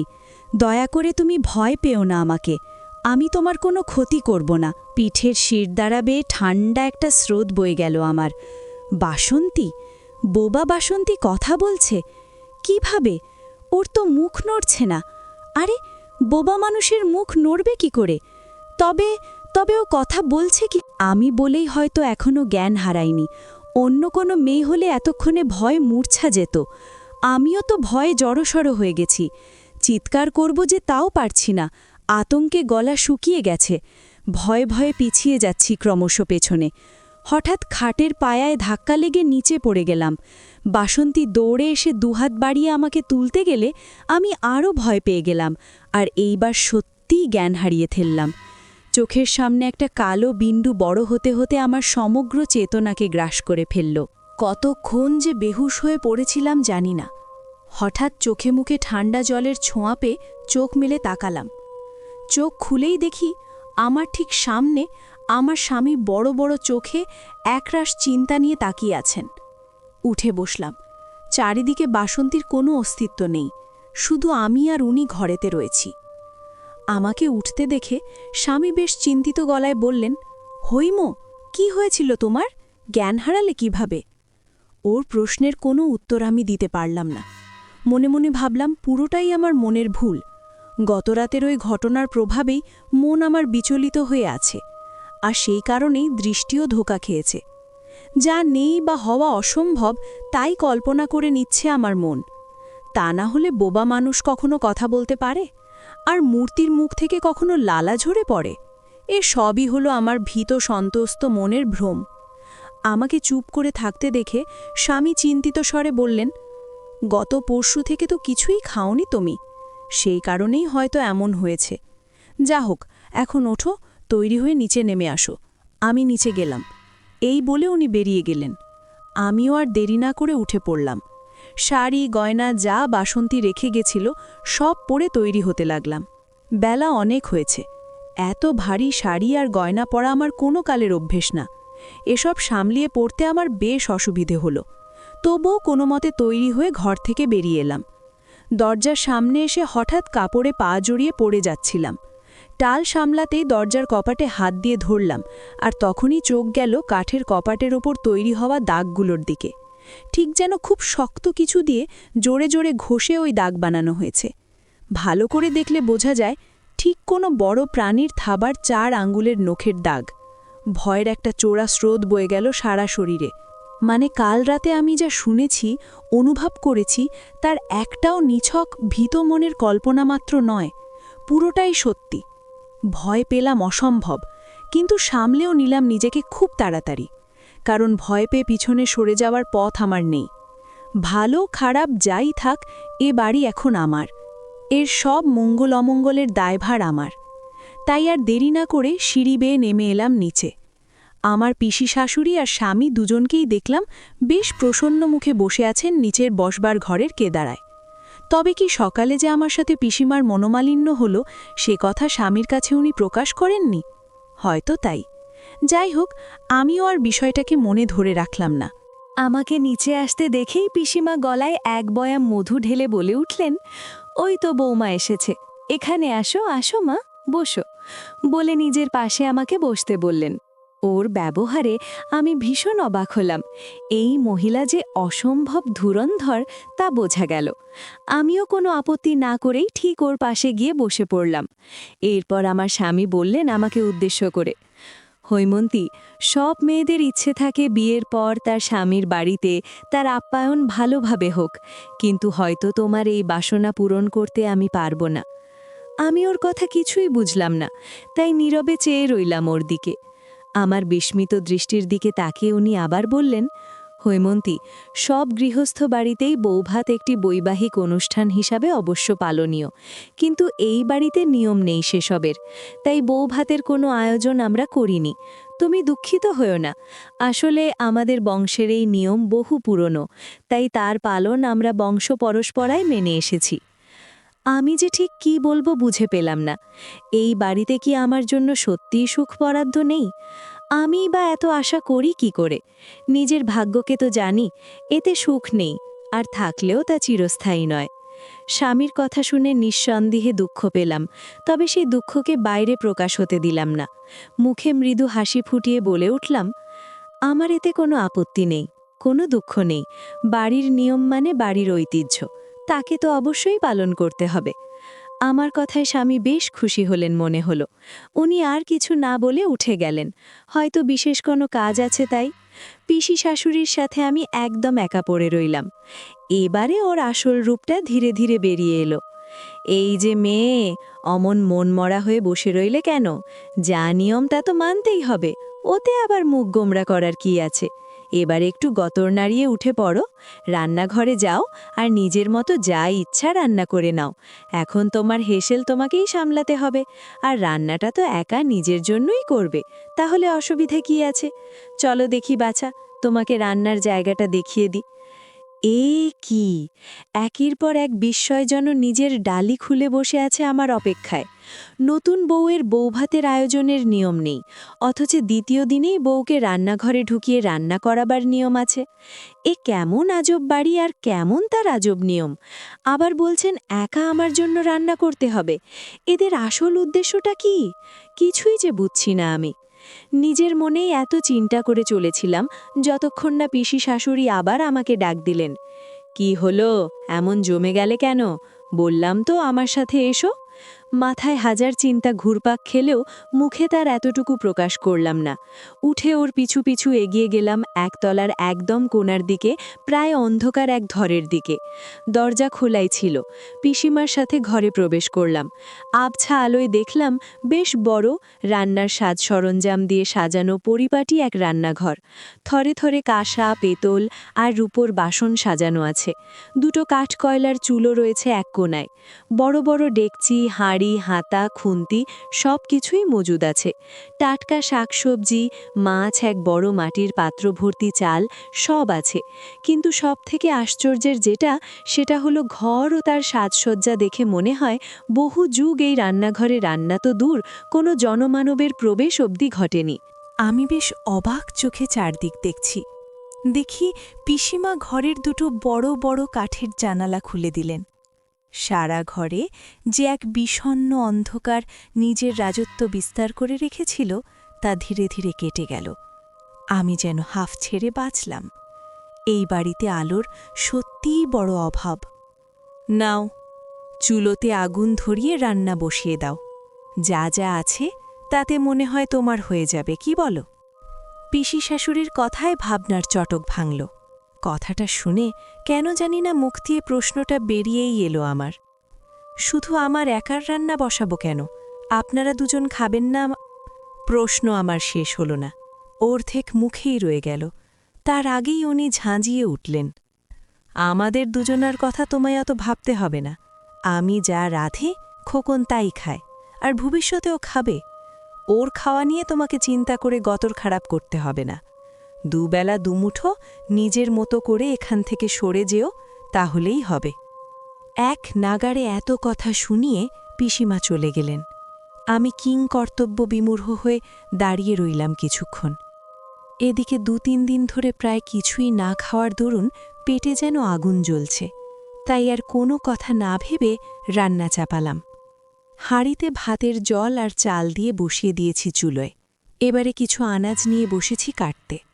সবজি কাটার বটিটা অব্যবহৃত হলেও বেশ ধারালো। অনমনে বসে বসে আনাজ কুটতে কুটতে হঠাৎ ডান হাতের মাঝের আঙুলটা গেল ঘ্যাচ করে খানিকটা কেটে। সাথে সাথে তাজা রক্ত বেরিয়ে এলো ক্ষতস্থান থেকে। আমি উঠে গিয়ে ক্ষত জায়গায় হলুদ লাগাতে গেলাম, আর ঠিক তখনই যেন হাওয়া ফুঁড়ে বেরিয়ে এলেন পিসি শাশুড়ি, আর এসেই আমার কেটে যাওয়া আঙুলসহ হাত ধরে টেনে নিলেন নিজের মুঠোয়। ওর চোখ যেন রক্ত দেখে লোভে চকচক করছে, যেন বহুদিন পর কোনো অতি উপাদেয় খাবার দেখেছেন আর লোভ সংবরণ করতে পারছেন না। সত্যিই আর পারলেন না, আর আমাকে খুব অবাক করে দিয়ে আমার হাত টেনে ধরে কাটা আঙুলটা মুখে পুরে চুষতে লাগলেন। আমার সারা শরীর অবশ হয়ে আসতে লাগল। মনে হল যেন শরীরের সব রক্ত পিসিমা টেনে নিচ্ছেন। চোখ বুজে মহা আনন্দে নিজের মন ভরে উনি এই রুধির পান করতে লাগলেন। আমি চাইলেও কেন জানি বাধা দিতে পারলাম না। হঠাৎ অনেকগুলো বাসন একসাথে মেঝেতে পড়ে গিয়ে বিকট আওয়াজ করে উঠল, আর তার সাথে সাথেই পিসিমাও ঘোর ভীমে জেগে উঠলেন ও আমার হাতটা ছেড়ে দিলেন। আমিও যে মহাভীষ্টের ন্যায় হয়ে গেছিলাম, আমারও যেন চেতনা ফিরল। চেয়ে দেখলাম পিসিমার মুখের কসবে তখনও টাটকা লাল রক্ত গড়িয়ে পড়ছে। বাসন পড়ার শব্দে চেতনা ফিরে পেলাম। দেখি দরজার সামনে বাসন্তী দাঁড়িয়ে রয়েছে। ওর পায়ের কাছে অনেকগুলো কাঁসার থালা পড়ে রয়েছে। বুঝলাম ব্যাপারটা ইচ্ছে করেই ও করেছে। তবে ওর উদ্দেশ্য যাই হোক, তাতে যে আমি এই পিশাচিনির থেকে বেঁচেছি তা বুঝলাম। পিসিমা আমার হাতটা ছেড়ে দিলেন, কিন্তু হাত ছেড়ে দিলেও ওর চোখে কিন্তু তীব্র রক্ততৃষ্ণা দেখতে পেলাম আমি। ওর নজর এখনও আমার হাতের কাটা ক্ষতর দিকে। ওর এমন আচরণের সঠিক কারণ জানা না থাকলেও মনে অসম্ভব ঘৃণা জন্মালো। আমি যে ওনার দিকে চেয়ে আছি সন্দিগ্ধ দৃষ্টি নিয়ে, তা বুঝতে পেরে এবার মুখে হাসি ফুটিয়ে বললেন, ইস, কতটা কেটে গেছে, কত রক্ত বেরোচ্ছে, যাও কিছু লাগিয়ে নাও, যাও। এই বলে উনি দেখলাম পায়ে পায়ে বেরিয়ে গেলেন রান্নাঘর ছেড়ে। চোখের আড়াল হবার আগে দেখলাম মুখের কোণায় লেগে থাকা রক্ত জিভ দিয়ে চেটে খেলেন। আমার গা ঘিনঘিন করে উঠল। বাসন্তী এগিয়ে এসেছে এতক্ষণে আমার কাছে, হাতে ওর হলুদের বয়াম। আমার কাছে এসে আমার হাতের ক্ষততে পরম যত্নে হলুদ গুঁড়ো লাগিয়ে দেয় ও। আমি অবাক হলেও আগের মতো আর ভয় পাই না ওকে। বাসন্তীর বয়স আন্দাজ আমার মায়ের মতো, যদিও জন্মাবার পর আর মাকে দেখিনি আমি, কিন্তু বয়সের হিসাব লাগালে বোঝা যাবে যে মা যদি আজ বেঁচে থাকতেন তবে এই বাসন্তীর মতোই হতেন। বৌরানী, আমি হয়তো আমার নিজের চিন্তাতেই হারিয়ে গেছিলাম। বাসন্তীর কথার আওয়াজে ঘোর ভাঙল। হ্যাঁ, কথাই বটে। ওর মুখ না নড়লেও ওর নির্নিমেষ নয়নের চাহনি দেখে বুঝলাম সেই সকালের মতো আবার ও আমার সাথে কথা বলছে। এই শব্দতরঙ্গের উৎপত্তি ওর কণ্ঠনালী না হলেও কোনো এক আধিভৌতিক শব্দমণ্ডলীকে কাজে লাগিয়ে এই কথাগুলোকে ও আমার কাছে পৌঁছে দেয়। মাথার ভিতর রিনরিনে বাঁশির মৃদু সুরের ন্যায় ওর কথাগুলো আলোড়ন তৈরি করে। আগে হলে খুব ভয় পেতাম, কিন্তু এই বাড়িতে এত কিছু দেখার আর উপলব্ধি করার পর ওকে আর ভয় পেলাম না। নিজের ভেতরের ষষ্ঠ সত্তাটি যেন বারবার বলল, এই বাড়িতে একমাত্র ভরসার যদি কেউ থাকে তবে সে এই বাসন্তী।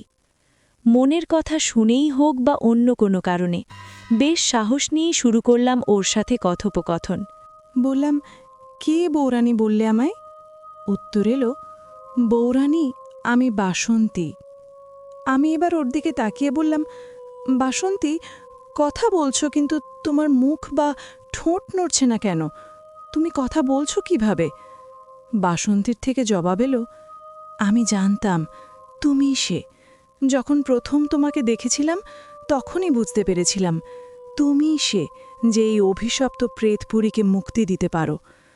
আমি ওর কথার মানে কিছুই বুঝলাম না, তবে এটা বুঝলাম যে বহু প্রতীক্ষিত কোনো বিষয়কেই ও ইঙ্গিত করছে। আর এও বুঝলাম যে আমার স্বামী গৃহে যথার্থই কোনো না কোনো সমস্যা রয়েছে। আমি তাও আবার জানতে চাইলাম, বাসন্তী, আমার প্রশ্নের উত্তর দিলে না তো। বললে না ঠিক কোন কারণে তোমার ঠোঁট না নাড়িয়েও কথা বলতে পারো, আর তা আমি কেন শুনতে পাই?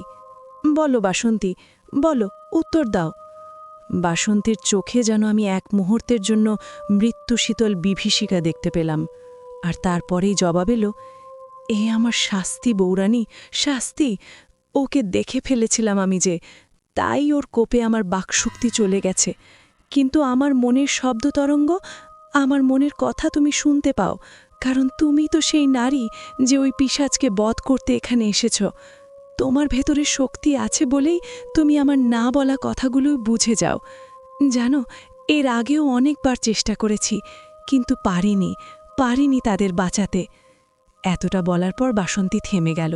ওর বিষণ্ণ চোখের চাহনি আমার মনকেও ভারাক্রান্ত করে তুলল। তবুও জানতে চাইলাম, আমার আগে কাদের সাথে কথা বলার চেষ্টা করেছিলে বাসন্তী?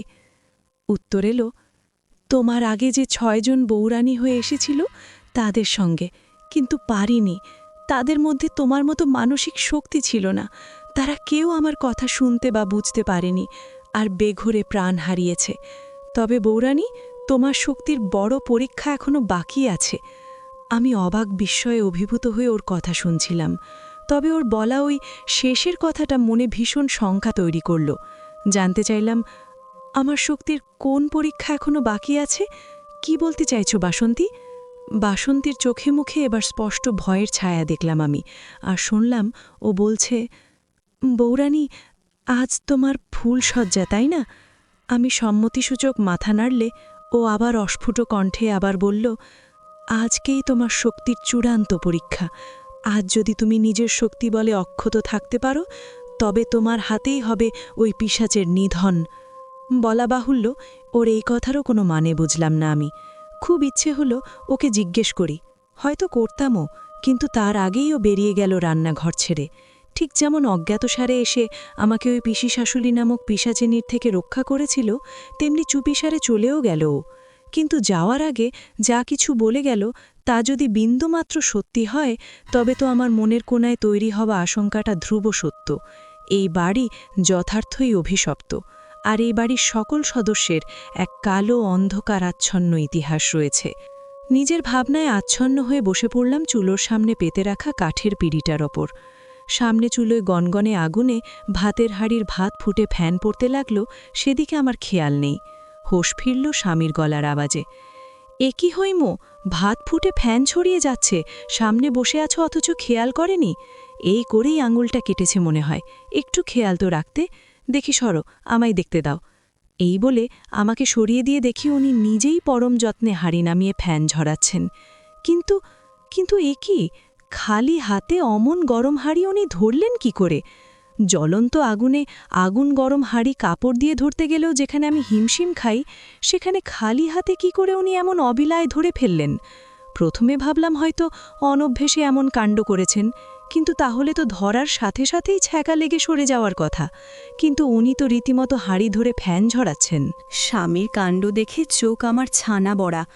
রান্না বসাবো কি, ভয় আর বিস্ময়ে আমার পিঠের খিদে পেটেই মরে গেছে। বারবারই মনে হচ্ছে, কেন মামা কোনো খোঁজ খবর না নিয়েই মাত্র একদিনের দেখাশোনায় আমার বিয়ে দিয়ে দিলেন? অনাথ অভাগিনী একমাত্র ভাগ্নি কি মামা সংসারে এত বড় বোঝা হয়ে গিয়েছিল যে এইভাবে এক অন্ধ কূপে হাত পা বেঁধে ফেলে দিতে হলো? আমাকে চুপ করে দাঁড়িয়ে থাকতে দেখে সাবি গাঢ় স্বরে বললেন, কাটা জায়গাটাতে কিছু লাগিয়েছ? আমি সম্মতিসূচক মাথা নাড়িয়েল। উনি কাছে এগিয়ে এসে আমাকে পরম যত্নে বসবার পিঁড়িটাতে বসিয়ে দিলেন, দুহাতে ধরে। মুখে বললেন, তুমি বসো, বাকি যা করার আমি করে দিচ্ছি। এই কাটা হাত দিয়ে আর রান্নাটা করতে হবে না তোমাকে, না হলে ব্যথা আরও বাড়বে। একের পর এক বিস্ময় যেন ডালা সাজিয়ে আমার জন্য অপেক্ষা করছে এই বাড়িতে। আমার সামনে বসে এক মনে কাজ করতে থাকা লোকটা যে এই খানিকক্ষণ আগেই এক অতি মানবীয় কাজ করে আমার হৃৎপিণ্ডের গতি কয়েক গুণ বাড়িয়ে তুলেছিল, সেই যে এখন এমনভাবে শুধুমাত্র আমার কষ্টের কথা ভেবে আমার জন্য রান্না করতে বসেছে, তা সত্যি আমি বিশ্বাস করতে পারছি না। এই খানিক আগেই মন চাইছিল দৌড়ে পালাই এই প্রেতপুরী থেকে, কিন্তু এখন এই লোকটার এমন প্রেমপূর্ণ আচরণ আমার মনের ভাবনার গতিকে অন্যদিকে ঘুরিয়ে দিল। উনি নিজের মতো রান্না করতে লাগলেন। কাজ করার ধরন দেখে মনে হলো উনি এতে বেশ পারদর্শী। আর আমি ওর থেকে কিছুটা দূরত্ব রেখে বসে রইলাম আর নির্নিমেষ নয়নে চেয়ে রইলাম ওর দিকে। মানুষের মন বড্ড জটিল, এর আকার প্রকারের মতো এর গতিবিধিও জটিলতর। এই কিছুক্ষণ আগেই যে আমি মনে প্রাণে এই বাড়ি, এ বাড়ির প্রতি সদস্য ও সর্বোপরি এই সামনে বসার স্বামী নামক লোকটির থেকে মুক্তি চাইছিলাম, সেই আমি এখন মনে মনে এই লোকটার প্রতি দুর্বল হয়ে পড়েছি। আসন্ন অবশ্যম্ভাবী বিপদের কথা না ভুলেও মন আমার চাইছে এই অশুভ পিশাচের সহধর্মিণী হয়ে সহগামিনী হতে। অনেক আগে কারো মুখে শুনেছিলাম খারাপ, অশুভ বা যা কিছু আপাত ভালোর পরিসীমার ঊর্ধ্বে অর্থাৎ নিষিদ্ধ, তার প্রতি মানুষের নাকি এক সহজাত দুর্বলতা থাকে। আজ এই কথাটার সত্যতার প্রমাণ নিজেকে দিয়েই পেলাম। নিজের চোখে দেখেছি এদের অন্ধকারাচ্ছন্ন বিভৎস রূপ। বাসন্তীও এই খানিকক্ষণ আগেই সাবধানবাণী শুনিয়ে গিয়েছে, কিন্তু আমার অবুঝ মন সব বিপদ, সব ভয়কে অতিক্রম করে এগিয়ে যেতে বলছে আমাকে। বারবার এই মানুষটিকে হৃদয়ের গভীরতায় স্থান দিয়ে ভালোবাসার নিড়ির বাঁধনে বাঁধতে বলছে। এরপর যখন রান্না শেষ করে ভাত বেড়ে সাজিয়ে গুছিয়ে নিজের হাতেই ভাত মেখে আমার মুখের সামনে তুলে ধরলেন, তখন নিজেকে এই পৃথিবীর সবথেকে ভাগ্যবতী নারী ও সুখী স্ত্রী মনে হল। মনের আকাশে ভয়, রাগ, সন্দেহ মিলে যে ঘন কালো মেঘটা তৈরি করেছিল, তা নিমেষে দূরীভূত হয়ে গেল। মন চাইল নিজেকে উজাড় করে দিতে এই মানুষটার পায়ে। আজীবন একটু ভালোবাসার কাঙাল আমি।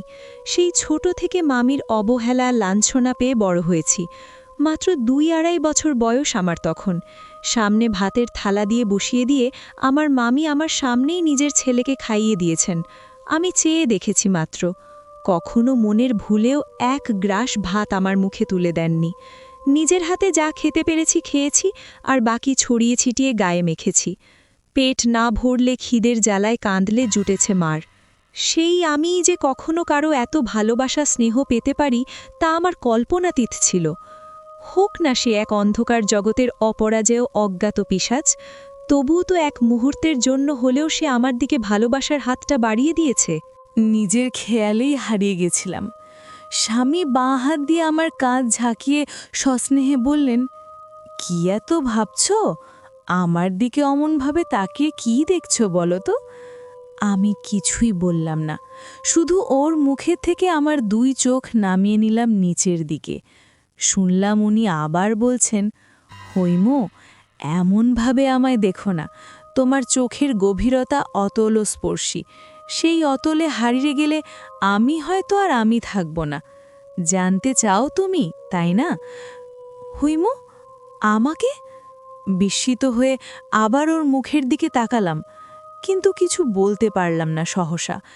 আমার মনের ভাব বুঝেই হয়তো মানুষটা আবার বললেন, হুইমু, আমি এক আঁধারের ঘেরাটোপে ঘিরে রয়েছি আজন্মকাল। আমাকে জানার চেষ্টা করো না, পারবে না। আমার অস্তিত্বের এক বিশাল দিক এতটাই খারাপ, যার ধারে কাছে পৌঁছলেও তোমাকেও হারাতে হবে আমায়। আমার থেকে দূরে থেকো, এতেই তোমার মঙ্গল। এটুকু বলে উনি থামলেন। হাত আমার মুখের কাছে এনে খাবারটুকু মুখে পুড়ে দিয়ে ইশারায় আমাকে খেতে বললেন। আমি বিস্মিত দৃষ্টিতে খালি চেয়ে রইলাম, মুখে কথা জোগাল না। আমার স্বামী নিজের থেকেই দূরে থাকতে বলছেন আমাকে, আর তার কারণ তিনি নিজেই। কি বলবো, কি করব? নিজের ভাগ্যের উপর হাসি পেল, কিন্তু হাসতেও পারলাম না। এই প্রায় অন্ধকার নিশ্চুপ রান্নাঘরে একাকী দুই নববিবাহিত দম্পতি বসে আছে একে অপরের ঘনিষ্ঠ সান্নিধ্য লাভের পরিবর্তে। তাদের মাঝে হাজার যোজন দূরত্ব। স্বামী আমায় স্বহস্তে খাইয়ে দিচ্ছেন, আমি নিশ্চুপ হয়ে শুধু খাচ্ছি। হঠাৎ কি মনে হতে ওকে বললাম, আমি একাই খেয়ে চলেছি, আপনি তো এখনও কিছু খাননি, আপনিও অল্প কিছু খান। আমার কথায় উনি মৃদু হেসে বললেন, এ যে আমার পথ্য নয় হৈমো, এ আমি খেতে পারি না। মনে পড়ল পিসি শাশুড়ির কথা, উনি এবং আমার স্বামী আলাদাভাবে রান্না করে খান। কথাটা মনে হতেই মুখ দিয়ে বেরিয়ে এলো, কেন, কি এমন পথ্য আপনার যে এই খাদ্য আপনি খেতে পারেন না? আপনি স্বামী, আপনার সেবা করা আমার কর্তব্য ধর্ম। আপনি বলুন, আমি এক্ষুনি তৈরি করে দিচ্ছি। কিন্তু আমার সামনে আপনি অভুক্ত থাকবেন আর আমি একা একা খেয়ে উঠব, এ তো ঠিক নয়। বলুন আপনার পথ্য কি, আমি তাই বানিয়ে দেব। সে তোমার কর্ম নয় মেয়ে, এখানে বসে বসে স্বামীর সোহাগ খাওয়া শেষ হলে এবার ঘরে যাও। এমন নির্লজ্জ মেয়ে মানুষ কক্ষণে দেখিনি। কথাগুলো বলেই দরজার কোণ থেকে সরে গেলেন পিসি শাশুড়ি। তার মানে এতক্ষণ ভরে আড়ি পেতে আমাদের কথা শোনা হচ্ছিল আর নজর রাখা হচ্ছিল। সেই সাথে এমন বয়সের একজন ভদ্রমহিলার এমন আচরণে যথেষ্ট অবাক হলাম। এইভাবে আড়ালে দাঁড়িয়ে নজর রাখার কি প্রয়োজন ওনার, তা বুঝলাম না। এত সতর্কতা কিসের জন্য? ওর কথাগুলো এতটাই রূঢ় আর ইঙ্গিত এতটাই জঘন্য যে আমার মুখে আর কোনো কথা জোগাল না। স্বামীও দেখলাম মাথা নিচু করে নিয়েছেন, হয়তো লজ্জায়। খাওয়া আমার হয়েই গিয়েছিল, তাই আর কোনো কথা না বলে উঠে পড়লাম। স্বামীকে বিদায় জানিয়ে চলে এলাম নিজের ঘরে। মনে একরাশ লজ্জা, হতাশা, ভয় আর বিস্ময় নিয়ে ফিরে আসি নিজের ঘরে। কেন? ঠিক কী কারণে পিসি শাশুড়ির আমার প্রতি এত বিদ্বেষ তা আমার জানা নেই, কিন্তু এখন এই মুহূর্তে আমার সবথেকে বেশি চিন্তা হচ্ছে নিজের জন্য। কারণ এই বাড়িতে যে এক অসম্ভব অতিপ্রাকৃত অপশক্তি ওত পেতে নিজের শিকারের অপেক্ষায় বসে রয়েছে তা আমি জানি, কিন্তু সেই অতিপ্রাকৃতের প্রকৃত পরিচয় আমি জানি না, আর না জানি ঠিক কোন দিক দিয়ে সে নিজের আক্রমণ শানাবে। ঠিক কোন কারণে স্বামী আমাকে নিজের থেকে দূরে থাকতে বললেন?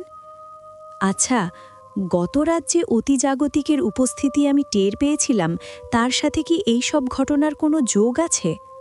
আর বেশি ভাবতে পারি না, উঠে পড়ি।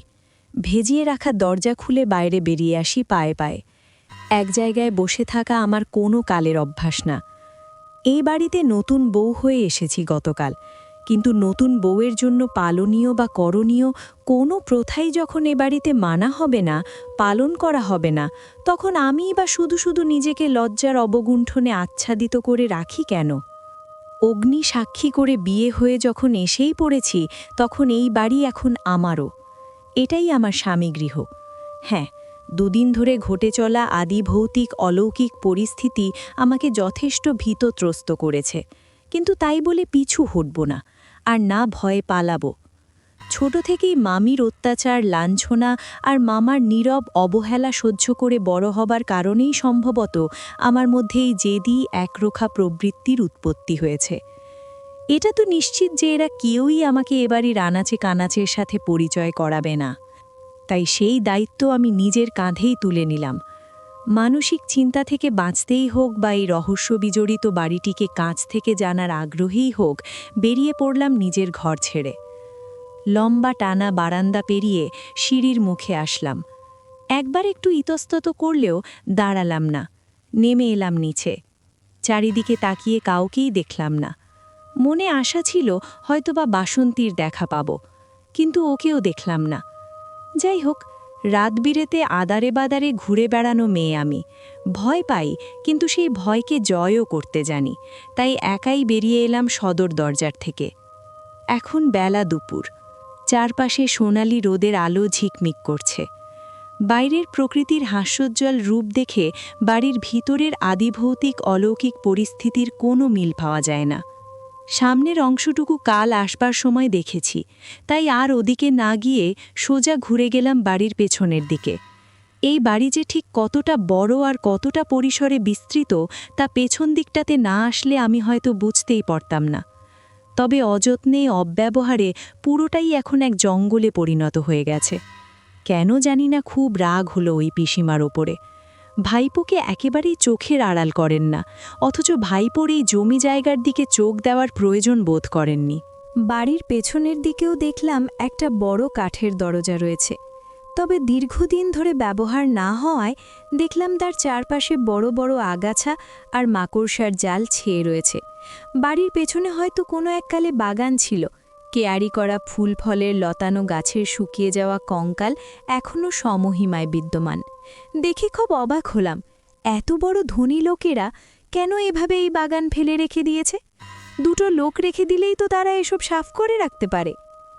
আরও খানিকটা এগিয়ে গেলাম, তবে যত এগোচ্ছি জঙ্গল তত ঘন হচ্ছে। জায়গায় জায়গায় কাঁটালতার ঝোপ এতটাই ঘন যে একটু অসাবধান হলে কাঁটায় লেগে হাত পা কাটবে। কিন্তু জানি না কেন এক প্রবল আকর্ষণে সব বাধা পেরিয়ে চললাম এগিয়ে। মনের খেয়ালে চলে এসেছি অনেকটা।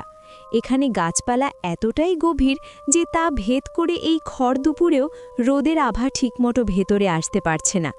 চারিদিকে অনেক নামজানা গাছপালা। এদের অনেকগুলো তো আগে কোনোদিন দেখিইনি আমি, কিন্তু এত গাছগাছালি দেখে আমার মন ভালো হয়ে গেল। প্রকৃতির সান্নিধ্যে বড় হয়েছি আমি, গাছ আমার প্রাণপ্রিয়, তাই এই আলো আধারী পরিবেশেও আমার তেমন একটা বিশেষ ভয় লাগল না। এগোতে লাগলাম আরও সামনে। মন বলল, আর একটু এগোলেই এমন কিছু পাব যা আমার জন্য ভালো বা শুভ হবে। সত্যিই তাই। আর ৩-৪ পা এগোতেই এই গভীর জঙ্গলের মাঝে দেখা পেলাম এক ভগ্ন পরিত্যক্ত মন্দিরের। কৌতূহল হলো, তাই সোজা চলে এলাম মন্দিরের গর্ভগৃহে। ভেতরে এসে আমি আরও চমৎকৃত হলাম। মন্দিরের গর্ভগৃহে টিমটিম করে জ্বলছে একটি ঘিয়ের বাতি। তার আলোতে গর্ভগৃহটি সামান্য আলোকিত হয়ে আছে। সেই আলোতেই দেখলাম জনমানবহীন এই মন্দির কত পরিচ্ছন্ন। দেখে মনে হয় এখানে মনুষ্য সমাগম হয়, প্রতিদিন একে পরিষ্কারও করা হয়। কিন্তু এই গহীন অরণ্যে এমন ভগ্নপ্রায় মন্দিরে কে আসে উপাসনার জন্য?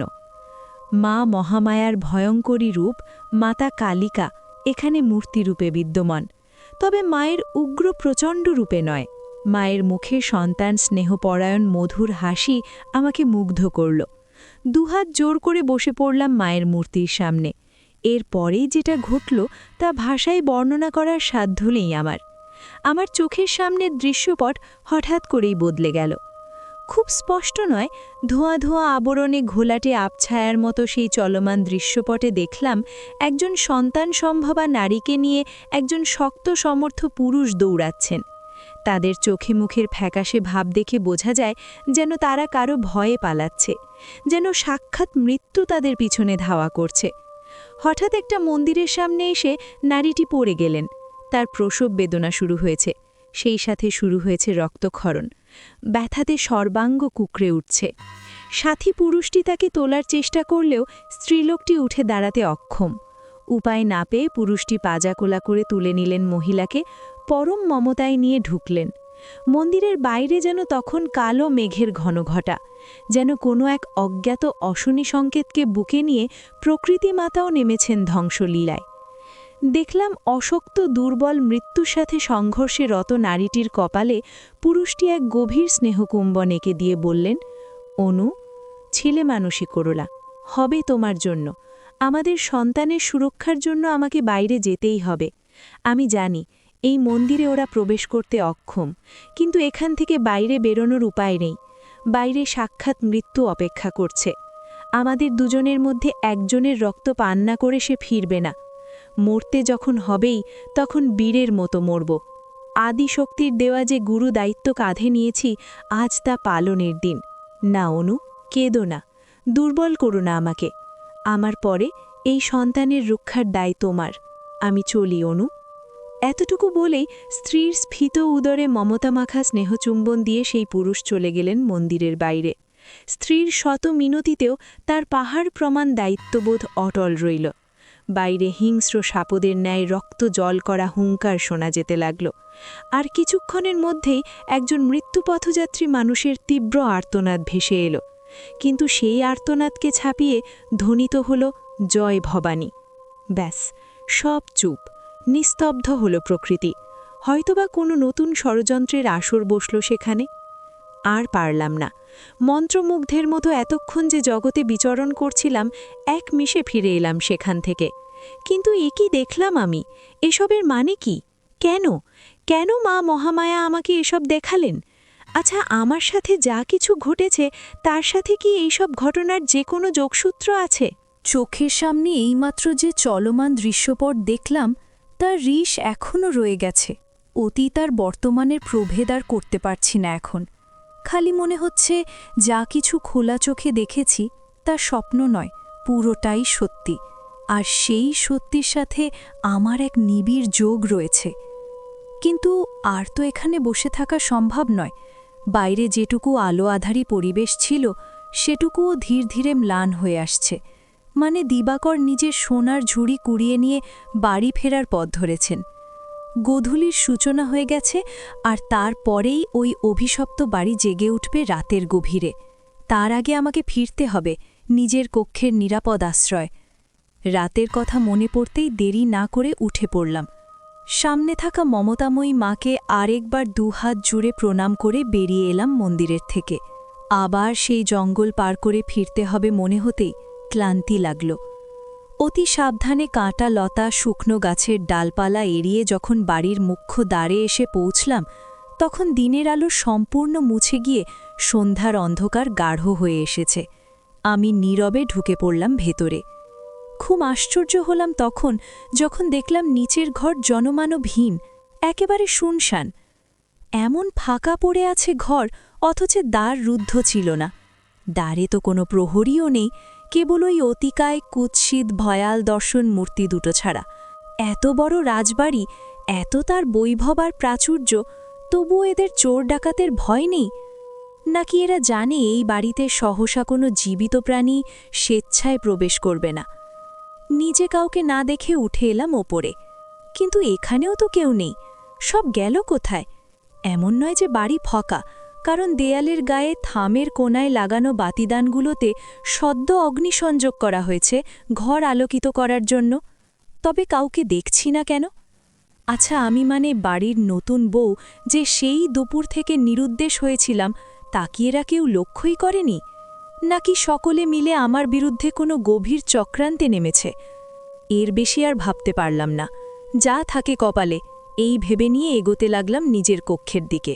সবে মাত্র দরজার চৌকাঠে পা রেখেছি, হঠাৎ পেছন থেকে পিসিমার গলা ভেসে এলো। এই যে মেয়ে, বলি ফেরার সময় হলো এখন। তা বাপু, তোমার সাহস আছে বলতে হবে, না হলে আবার ফিরে আসো। একবার যে আমার অনুমতি ছাড়াই কোনোভাবে এই বাড়ির চৌকাঠ পেরায়, সে আর ইচ্ছায় নিজের পায়ে ভর দিয়ে এখানে ফিরতে পারে না। এতক্ষণ ছিলে কোথায় শুনি? বেরিয়েছিলে তো সেই বেলা দুপুর থাকতে। তা? ওর কথায় চমকে উঠলাম। তার মানে আমি যখন বেরোই তখন উনি আমাকে দেখেছিলেন। আড়ালে থেকে আমার সব ক্রিয়াকলাপকে উনি নীরবে নজরে রাখেন। বিয়ের পর স্বামী গৃহে মেয়েদের সাথে অনেক অযাচিত ব্যবহার করা হয় তা শুনেছিলাম, কিন্তু তাই বলে কি এইভাবে নজরবন্দি করা হয়? না করা উচিত কখনো? বেশ রাগ হলো আমার। এই বিশাল বাড়ির কুৎসিত নিয়মগুলোকে নিমেষে ভেঙে চুরমার করতে সাধ হলো। তাকে দেখি দু চোখে এক কুটিল ব্যঙ্গের হাসি নিয়ে ওই মহিলা তাকিয়ে আছেন আমার দিকে। নিজেকে আর সামলাতে পারলাম না। নিজের অজান্তেই মুখ থেকে বেরিয়ে এলো, পিসিমা, আমি এ বাড়ির বউ, তাই এটা আমারও বাড়ি। নিজের বাড়ির চৌহদ্দির মধ্যেই ছিলাম আমি। এই চারপাশটা একটু ঘুরে দেখছিলাম, আর কিছুই না। আর হ্যাঁ, এটাই এখন আমার একমাত্র আশ্রয়। তাই যাই কিছু ঘটুক না কেন, এখান থেকে আমি কোথাও যাব না। এ বিষয়ে আপনি নিশ্চিন্তে থাকতে পারেন। শেষের কথাগুলো এতটাই জোর দিয়ে বললাম যে নিজেই খানিকটা অবাক হয়ে গেলাম। কিন্তু সামনে তাকিয়ে দেখলাম যাকে উদ্দেশ্য করে এসব বলেছি সে কিন্তু রীতিমতো বাকরুদ্ধ হয়ে বিস্মিত নয়নে তাকিয়ে আছেন। বুঝলাম এমন উত্তর এর আগে ওকে কেউ দেয়নি। কিন্তু যতই হোক, জমিদারি রক্ত ওর শরীরে, তাই হয়তো খুব শীঘ্রই নিজেকে ঠিক করে নিয়ে বিস্ময় ভাবটা কাটিয়ে চলে যেতে উদ্যত হলেন। তবে যাওয়ার আগেই তির্যক দৃষ্টি হেনে আমাকে বললেন, যখন এই বাড়িতে পা দিয়েছিলে তখনই বুঝেছিলাম এবারেরটা এত সহজে হবে না। কাঁচা কাজ করল। বিজেন্দ্র যে কেন এমন, আমাকে আর কিছু বলার সুযোগ না দিয়েই উনি চলে গেলেন। বারান্দার শেষ মাথায় যেখানে আধার গাঢ় হয়ে আছে সেখানে ওর দেহটাকে মিশে যেতে দেখলাম। সেই অন্ধকারের দিকে তাকিয়েছিলাম অনেকক্ষণ। হঠাৎ পিঠে কারো হাতের স্পর্শ পেয়ে চমকে পেছনে ফিরে দেখি বাসন্তী এক মুখ হাসি নিয়ে চেয়ে আছে আমার দিকে। ওর নীরব চোখের দৃষ্টি কথা বলে উঠল, বৌরানী, তুমি ফিরেছ? আমি তো ভাবলাম এখানকার ঘটনাগুলোয় ভয় পেয়ে তুমি পালিয়ে গেছ। জানো, একবার মনে হলো ওই পিসিমা তোমার কোনো অনিষ্ট করে দিয়েছে। জগতে ও পারে না এমন কিছু নেই। এই বোবা বাসন্তীর এই নিঃশব্দ কথোপকথনে এখন আর ভয় লাগে না আমার। ওর কথা শুনে হেসে ফেললাম। বললাম, বাসন্তী, এই বাড়ি আর তোমার ওই পিসিমা কখনো আমার মতো কারোর মুখোমুখি হয়নি, তাই হয়তো এদের নিজেদের শক্তির এত অহংকার। কিন্তু আগের বৌরানীদের মতো যে আমি না বাসন্তী। আমাকে একটা আঘাত করলে আমার থেকে 10টা আঘাত সহ্য করতে হবে এদের। এই বাড়ির রহস্য যাই থাক না কেন, এর শেষ না দেখে আমি কিছুতেই ছাড়ব না। এরপরে আর কোনো কথা না বলে প্রবেশ করলাম নিজের কক্ষে। কিন্তু চিনতে পারলাম না সেই কক্ষকে। পুরো ঘরটাকে লাল গোলাপের পাপড়ি দিয়ে সাজানো হয়েছে। এক নজর দেখে মনে হয় ঘরে যেন রক্তলীলা চলেছে। চারদিকে একটা উগ্র মিষ্টি গন্ধ ছড়িয়ে আছে। ছোট ছোট বাতিদান আলোকিত করে এক অতিলৌকিক আলো আধারী পরিবেশ তৈরি করা হয়েছে ঘরে। এসব দেখেই যেন এক ঝটকায় মনে এলো, আজ তো আমার ফুলশয্যা। কথাটা মনে হতেই সারা শরীরে অজানা অনুভূতিরা ডানা মেলল। কিন্তু পর মুহূর্তেই গত দুদিনের ঘটনাগুলো মনে পড়তেই ভয়টাও জাগরিত হলো। আমার এখনকার অবস্থাটা আমি কি করে যে প্রকাশ করব জানি না। ভয় আর প্রেম দুই বিপরীতমুখী অনুভব। এদের যদি একত্রে মেশানো যায় তবে যে অনুভূতির জন্ম হয়, এখন তাই হচ্ছে আমার। নিমেষে রাজ্যের লজ্জা এসে গ্রাস করল আমাকে, আর সেই লাজের আভায় আমার গাল দুটি আরক্ত হয়ে উঠল। বাসন্তী আমার এই দশা দেখে প্রমাদ গুনল। ওকে বলতে শুনলাম, আজ তোমার অনেক বড় পরীক্ষা বৌরানী। আজ লজ্জায় রাঙা হয়ে নিজের সর্বনাশ করো না। আজ সজাগ থেকো, নিজের ভেতরের শক্তিকে জাগিয়ে তোলো বৌরানী। তুমিও যদি ওই পিশাচের অঙ্কশায়িনী হয়ে ওর পায়ে বলি চড়ো, তবে যে ওকে আর আটকানো যাবে না গো, কিছুতেই আটকানো যাবে না। স্তম্ভিত হয়ে গেলাম ওর কথা শুনে। কৌতূহল জাগল, মনে তৈরি হলো হাজার প্রশ্ন। কে পিশাচ? কার অঙ্কশায়িনী হতে মানা করল? আমার ভেতর কোন শক্তি আছে? এমন আরও কত কথা জিজ্ঞেস করতে পারতাম, কিন্তু পারলাম না। তার আগেই ঘরে প্রবেশ করলেন আমার স্বামী। হাতে তার একটা রূপোর থালা, আর তাতে রয়েছে অতি সূক্ষ্ম সোনার কাজ করা দুধে আলতা রঙের বেনারসি শাড়ি আর কিছু গয়নার বাক্স। বাসন্তী হাতে থালাটা ধরিয়ে দিয়ে ওর দিকে একটা ক্রূর দৃষ্টি হেনে আদেশের গলায় বললেন, বৌরানীকে তৈরি করো। বাসন্তী দেখলাম ভয়ে কাঁটা হয়ে গেছে। কাঁপা কাঁপা হাতে থালাটা ধরে মাথা হেলিয়ে সম্মতি জানালো। ওর এমন ভয়ের কারণ বুঝলাম না। স্বামী এরপর আমার দিকে এক কামুক দৃষ্টিতে তাকিয়ে চলে গেলেন। সকালের উনি আর এখনকার উনি যেন সম্পূর্ণ আলাদা। দুজনের মধ্যে যেন কোনো মিল নেই। একজন মানুষের এমন দ্বৈত সত্তা আমাকে ভাবিয়ে তুলল, কিন্তু আর বেশি ভাবনা চিন্তা করার অবকাশ পেলাম না। বাসন্তী আমাকে টেনে নিয়ে কাপড় ও গয়নায় সজ্জিত করা শুরু করল। আমার যেন কেবলই মনে হতে থাকলো, বলি প্রদানের পূর্বে যেমন উৎসর্গীকৃত পশুকে যত্ন করে সাজানো হয়, আমার সাথেও যেন ঠিক তাই হচ্ছে।